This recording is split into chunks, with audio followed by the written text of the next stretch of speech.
بسم اللہ الرحمن الرحیم۔ السلام علیکم۔ آپ کو ایک بری خبر سے آگاہ کر رہے ہیں۔ سید علی گیلانی کشمیری آزادی کا خواب لیے اپنے خالق حقیقی سے جا ملے ہیں۔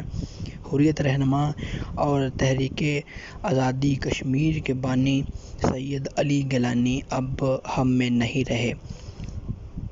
سیڈ نیوز، غمگین نیوز سے آپ کو آگاہ کر رہے ہیں۔ ان کا خالق حقیقی سے جا ملنا کسی بھی غم سے کم نہیں۔ ان کا انتقال کل رات 10 بجے ہوا۔ ان کی نماز جنازہ آج عشاء کی نماز کے بعد ادا کی جائے گی۔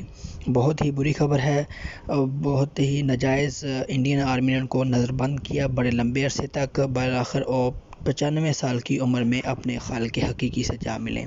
اللہ تعالیٰ ان کو جنت الفردوس میں اعلیٰ مقام عطا فرمائے۔ اللہ تعالیٰ ان کی گناہ معاف کرے۔ آپ کو میں دیتے رہیں خبر اس بارے میں۔